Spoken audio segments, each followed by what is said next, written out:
I'm out early this morning and I wanted to walk around the garden and see how things are doing. I thought I would take you along with me for a little garden tour. Strange to do one here. This is October now that I'm actually going to do a garden tour, but there is still things growing in our garden. And even though a lot of things are either dead, on their way out, there's still a lot of beauty and inspiration to be found in the garden. The flowers here in front of my kitchen window there, you can see that's my kitchen window. They are really beautiful. It took them all summer to get this way, but they're really beautiful. And you can see with the rain, some of them are getting, that Cosmo there is about the same height as I am. So they have really enjoyed the moisture. There's a little bee on one of the flowers. He's moving awful slow though. This raised bed is the furthest away from the house, and honestly, I've not even come up here and looked at it in months. After we had all that dry weather, I just thought the things that are in it are either just going to have to make it or not make it. We planted it at kind of as a medicinal bed, thinking about that. Not that we've really used any of it for medicine, but here it is, if we need it, I guess, is the thought. There's some valerian. We had that behind our house, and we just moved it up here. That one little bloom down there you can see is feverfew.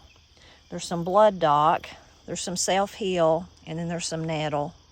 Another thing I've not checked on since earlier in the summer is this little tree. It's a red bud tree that someone, a very sweet subscriber, sent it to me last year, and I planted it. And when I checked on it this spring, and then even during the summer, there was not any growth on it. So I thought, well, it didn't make it through the winter, which was sad.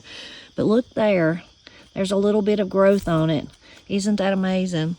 So this area I planted it in is over at the edge. I'll show you up through here. It's just, there's some laurels, a dogwood tree, some other trees. It's at the very far end of our bank that goes behind our house. And the reason I chose right here, there's some pine trees, to plant it was because if it did grow into a wonderful redbud tree, which I don't have any right here in Wilson Holler, there's not any that I know of that I've ever seen, I would be able to see it from my kitchen window in the spring of the year. I thought that would be especially nice, like a harbinger of spring for sure.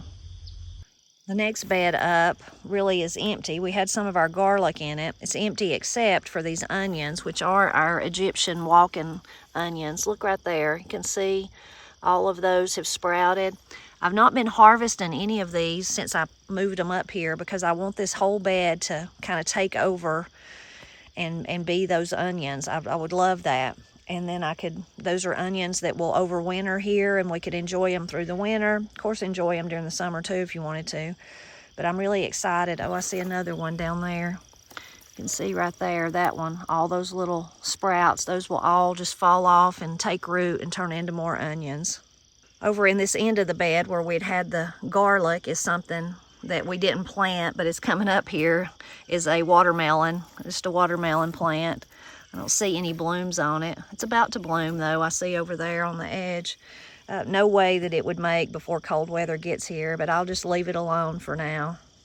Now this bed looks fantastic. This is mustard greens. They definitely need to, there's a stage we could eat them. They were so tiny, and it's hard to believe, but most of this growth has come after the rain that we've had over the last week. They were so little and looking kind of pitiful. So we hadn't bothered them, just hoping that as the fall of the year got here and maybe our rain increased, our moisture, that they would take off. And that is certainly what they've done. So I see in my near future, I see a huge pot of mustard greens. This next bed is one that we had filled with garlic, and of course we've harvested all of it. And then after that, we planted some Mississippi pink eyes. We've pulled all of them up, so it's totally empty now. We need to add some more compost and get some garlic planted in it. This is one of the summer beds that we need to actually dig into and harvest out. This is our white sweet potatoes that we planted. We have got a few of them out and eat them. They are delicious, but we need to go ahead and get the rest of them. The vine, though, has still been green and lush, and they've still been growing. It's even making its way up the bank over there. But we didn't plant them until it was up in June before we ever got them planted. So I think they're fine. Like I said, we've been enjoying them. They're really good. But before long, we're going to have to clean this out and actually harvest all of them. You can see I've got some other things growing in there too. A volunteer ground cherry. There's a volunteer tomato in there. Some briars, some blackberry briars growing.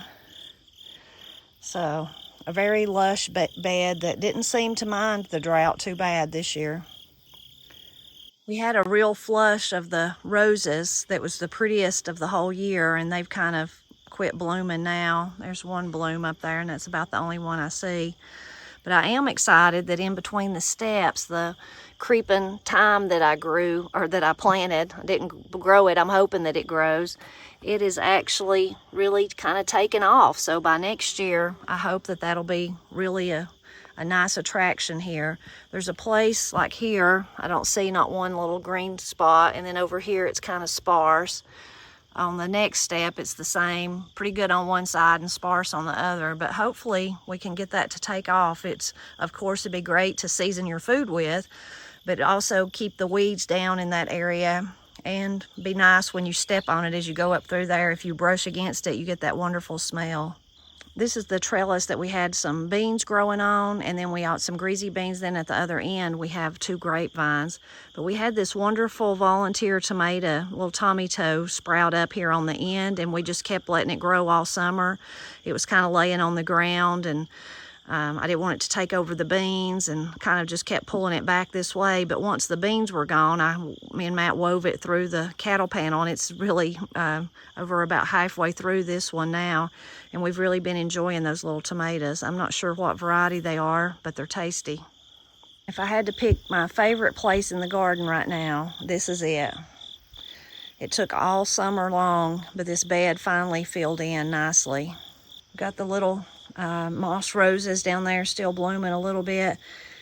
The Japanese anemone is already done blooming back here. They're all gone. Got those wonderful marigolds. They're so pretty. Some cosmos that are blooming, some zinnias. Some poppies down in there, but they've already through blooming. Again, this cosmo is taller than I am. Really pretty, look at it.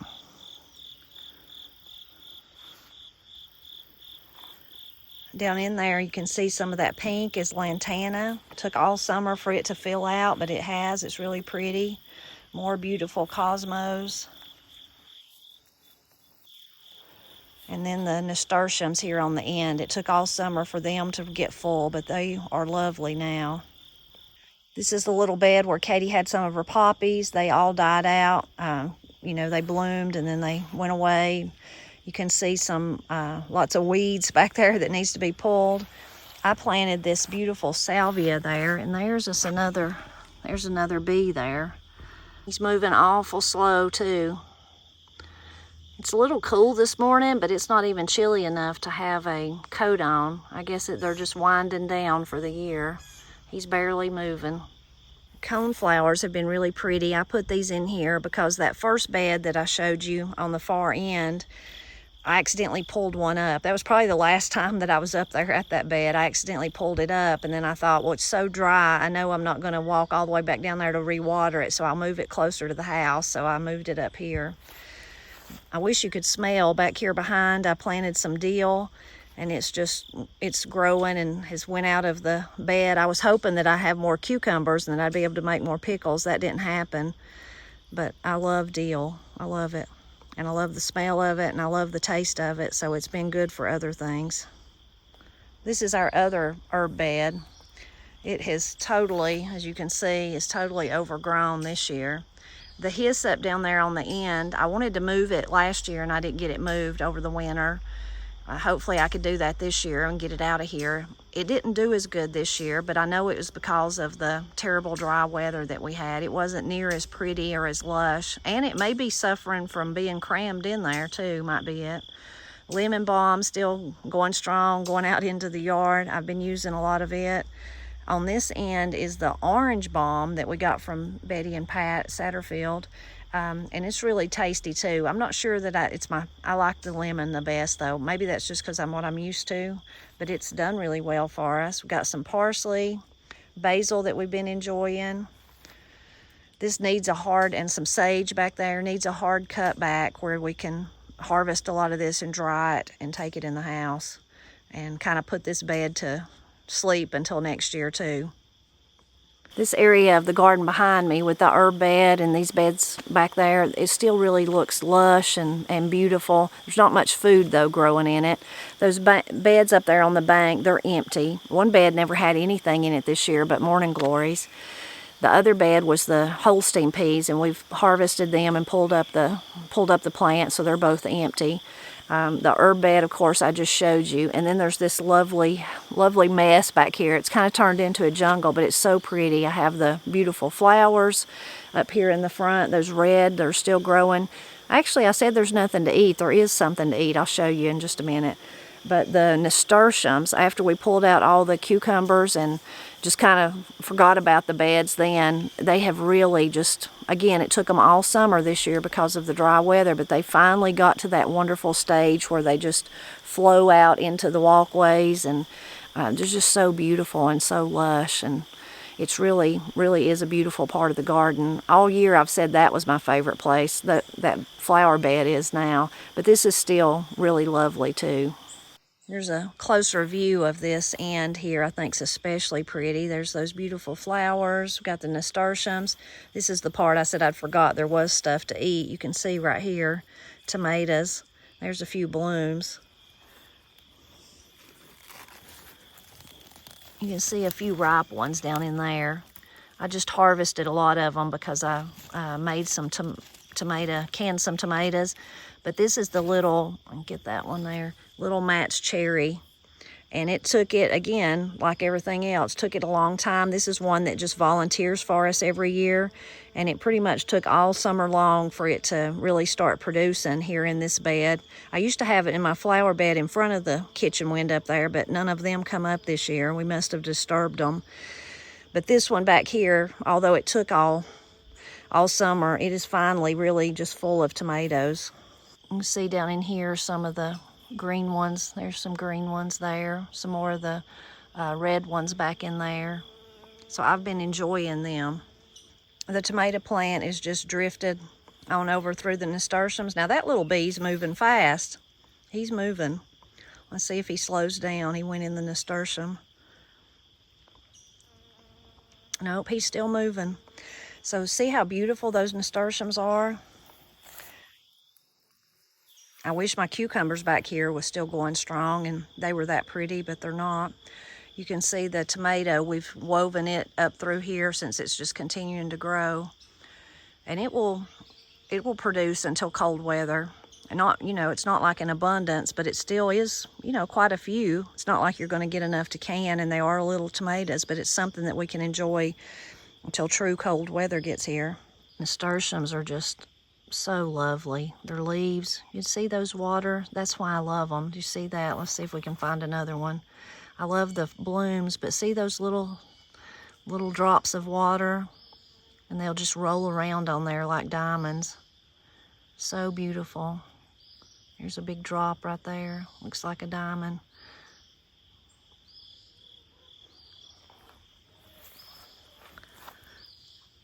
More lovely color.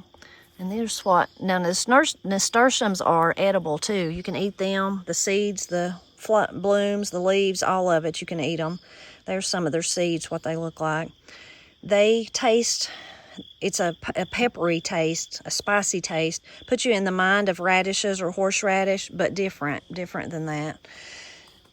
But they are edible, and they have medicinal properties as well. Look at that one, beautiful.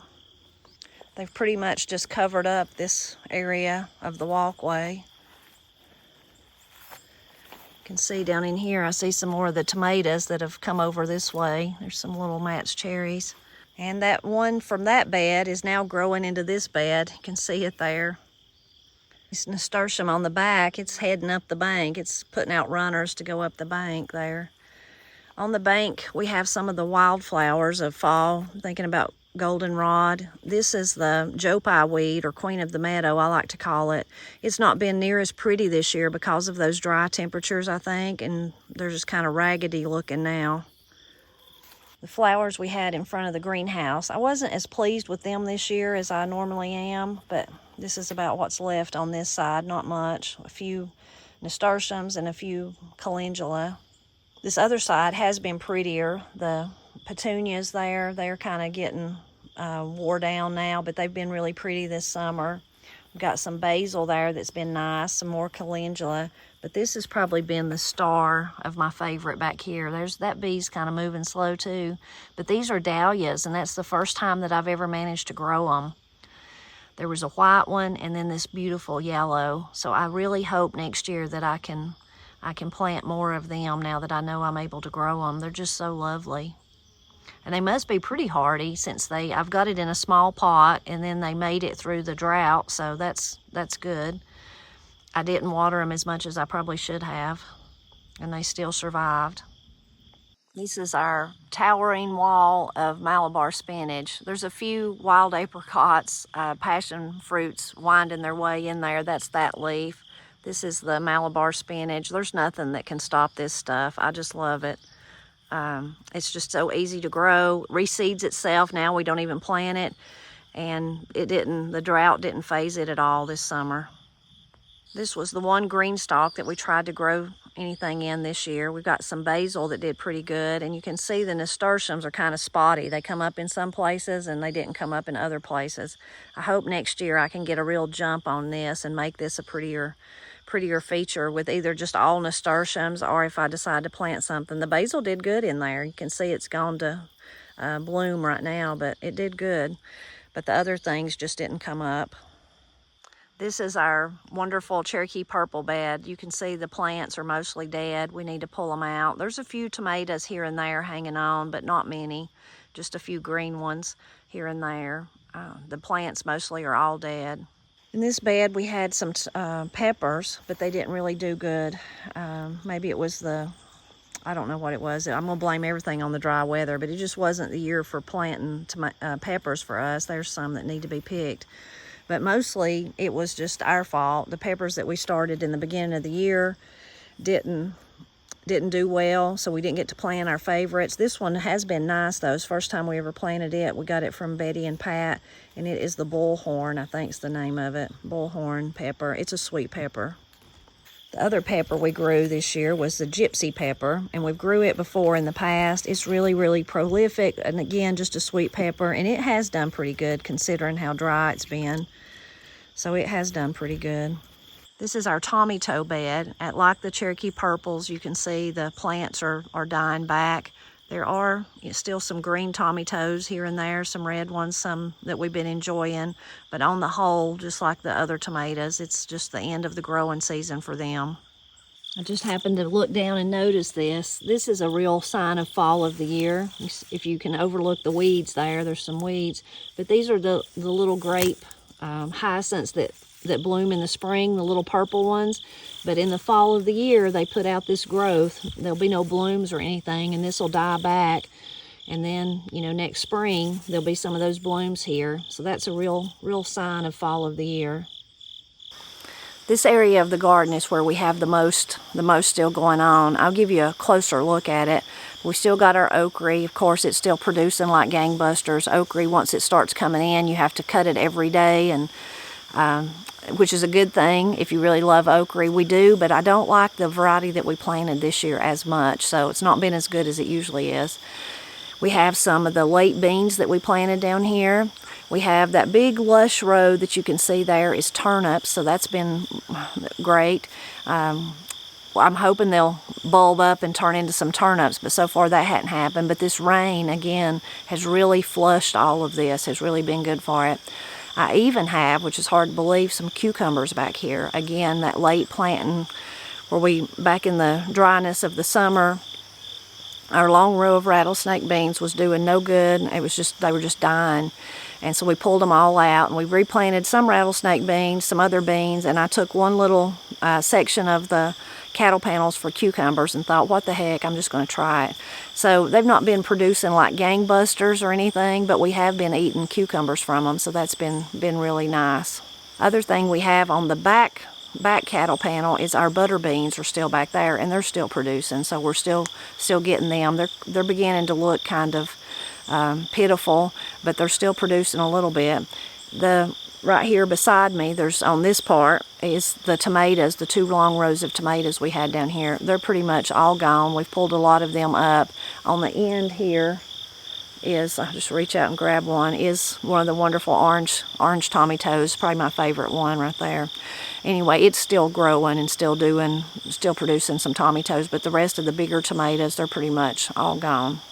A lot of the okra is much taller than I am. You can see this year, this that we grew, it's a more like bigger around and more squatty type of okra. And I just don't like it as much. Several of you have sent me seeds for Jing Orange, so thank you so very much. So I will definitely be able to plant my favorite next year. These are those wonderful turnips. You can see they're beginning to bulb up on the end. We need to be eating some turnip greens though, but again, it was so dry that we just hated to bother any of it, hoping that it would, if we got some rain, that it would really take off, and the turnips, like the mustard greens, really have. Could have a mixture of turnip and mustard.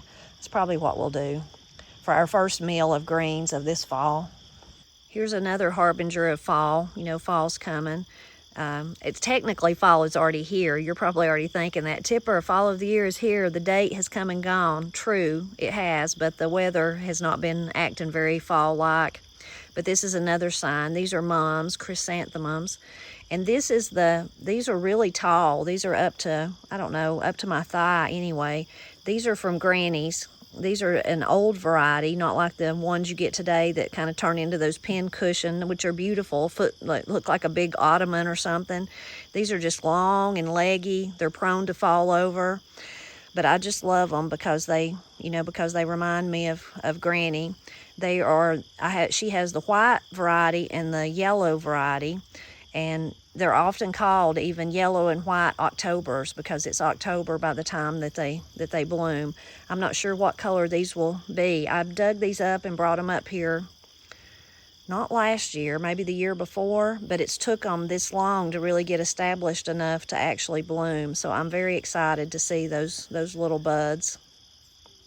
So this first section of beans is the rattlesnake beans. You can see there's some little blooms. They're continuing to put out runners. Matt and I picked all of them, and before the storm arrived, there's one we missed. That's a pretty big one. There's a little bitty one. Behind me on the back side are the butter beans. You can still see they're still going. I'm really impressed. They're still going. There's one that needs to be picked that we missed when we were picking them. But they're still going. I don't really see any blooms. Or yeah, I do. Right there's some. Right there's a little bloom. So I'm just gonna let them keep going as long as they will. And here is my small little area of cucumbers. You can see right there's one. These are the salt and pepper cucumbers. Someone sent me the seeds, and so I thought we'd just try them out. They're not looking that great.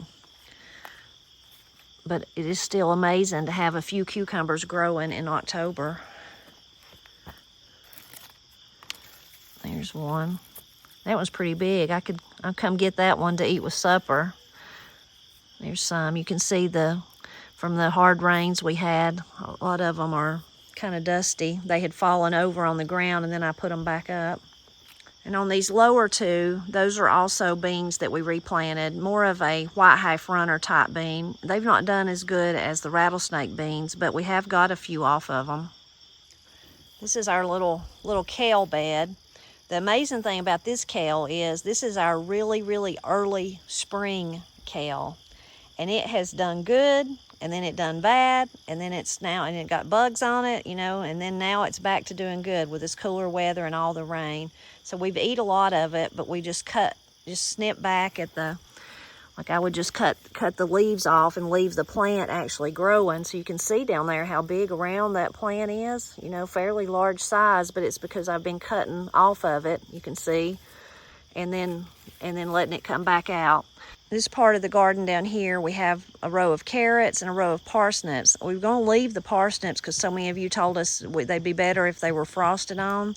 The carrots probably need to be just pulled up, and I don't know, you know, maybe we can store them in the fridge. There's not that many, so we'll store them and eat them. And in the past, I've made like fermented carrots that we really liked, but I'm not sure that we grew enough for that this year. In this last little area of the garden, this is where we had our winter squash. In a recent video, you've seen us harvest them. Not that big of a harvest, of course, but we did get a few. And there was one plant left that looked pretty good. This is it down here, the candy roaster. And there was a really, really small candy roaster. And I said, Matt, let's just leave it. Let's just see. It probably won't make it, but let's just leave it and see what happens. Well, can you believe after all the rain, look at that candy roaster. I'm so glad that we left it. So we're just going to continue to leave it and see what happens. Hopefully it'll continue to grow a little bit, but it's amazing how much it's grew just with all that rain.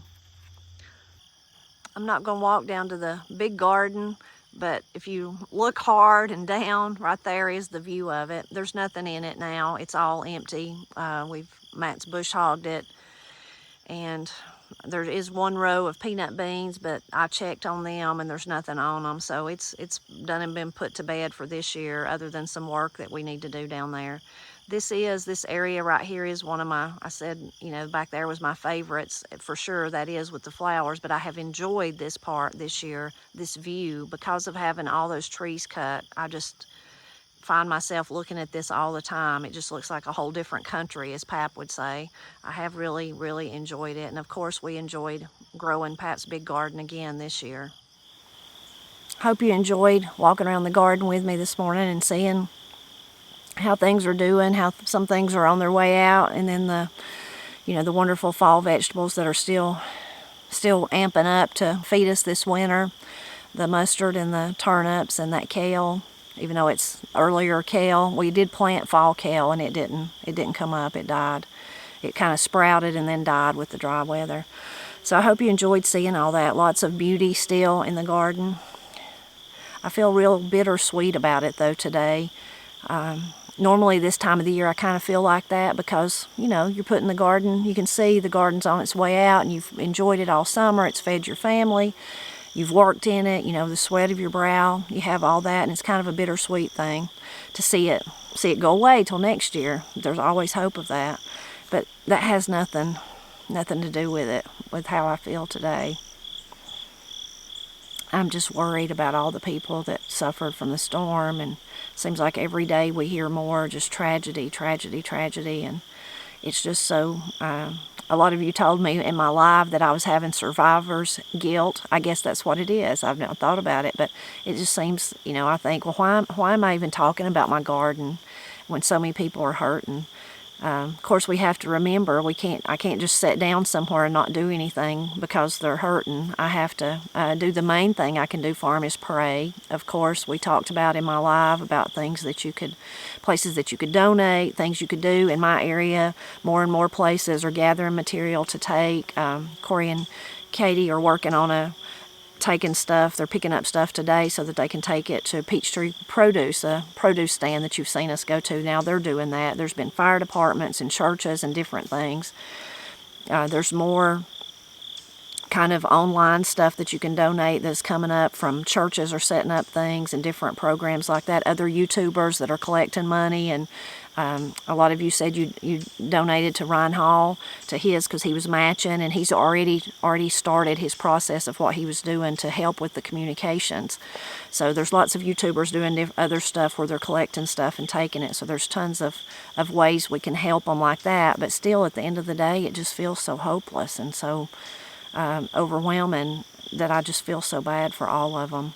We did finally get in touch with Papaw and Nana. If you missed that, Nana finally was able to drive to a place that was had enough signal that she could text us and say they were okay. They have no power, they have no cell signal, and they have no internet, so there was no, that's why we couldn't reach them, but they're fine, they're okay.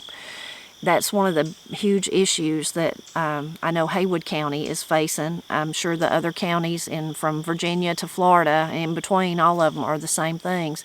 But for there is that lack of communication, so there's no way to communicate. Matt and I were watching this morning a little interview like that had been done with Mr. Smathers, the mayor of Canton there, where Papaw and Nana live. And he was telling them about all the details, but that's what he kept going back to, that's what's hindering them, is that there's no way to communicate. And, he talked about seeing people, everywhere you look, you see somebody holding a phone, walking around. They're not walking around so that they can check their email or something like that. Like maybe today I need to check my email, I'll look on my phone. They're walking around like that because they're trying to reach their loved ones.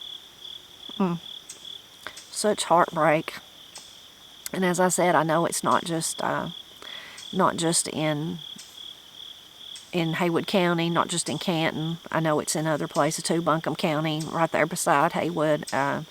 But also, if you go back to trying to help people, there's a lot of, someone left a comment that they were in Marion. That's kind of on the other side of Asheville from where we're at, over past Black Mountain on that way, on the east, and that they were devastated.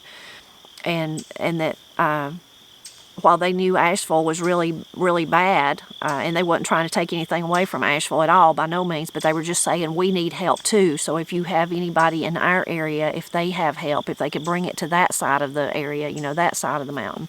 So wherever you live, there's lots of places in need, especially in western North Carolina.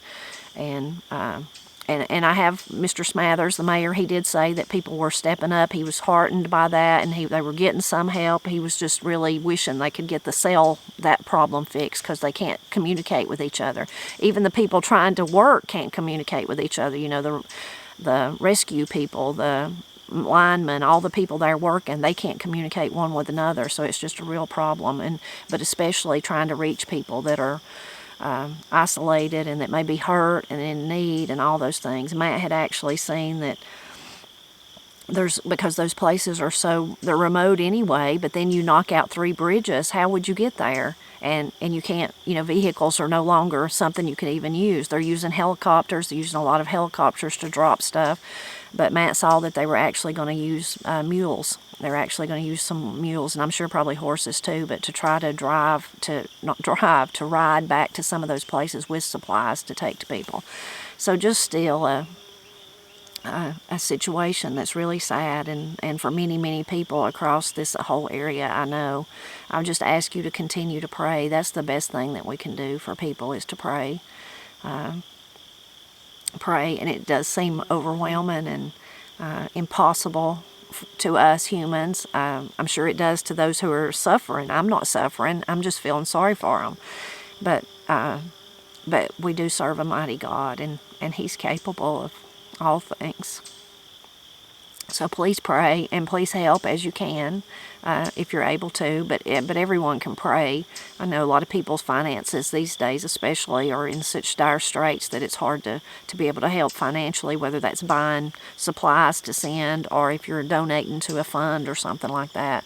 But everyone can pray and keep a good thought for them, because they desperately need it. And as I said in my live, this is not something that's going to be easily fixed. When you think about Buncombe and Haywood and other places, a lot of you told me Greenville, Tennessee is just decimated. Like I said, Marion and Virginia, different places. It's not just those places that I'm intimately familiar with, because that's my family and the area that I lived, and where Matt, his whole life, was raised. And it's not just there, it's all these areas. It's going to take a long time. It's not going to be a quick fix. It's going to take a long, long time. So keep those prayers coming, and help where you can. And I really appreciate you. All of you have left the wonderful comments that you're praying, that you're helping in this way or that way. A lot of you couldn't find your family. You're like us now that we know Papa and Nana's fine. You were in the same boat. Now you've got that wonderful news that it was just a communication issue. I appreciate you sharing all those things, and Another thing I wanted to share, someone told me, was that they're on Facebook, and I've not went to the page or anything. I'll try to find that link and put it in the description, that there is pages where people are just trying to say, I can't reach, my nephew, my niece, whatever it is, and it's like a board kind of turned into where other people can say they're okay, but they don't have a phone, or they can finally get to a place and look and be like, I'm fine, I'm okay, I don't have any service unless I walk or go down to wherever like Nana did. So that's another resource for people that are searching for their loved ones. So I will leave that information in the description below. And if you have any kind of information and tips and tricks like that, or not tricks, but tips and suggestions, please leave them in the comments, and then you can all of you can read it. I'm always grateful for you helping me celebrate Appalachia, and I'm very grateful for you helping with those who are suffering from the storm damage.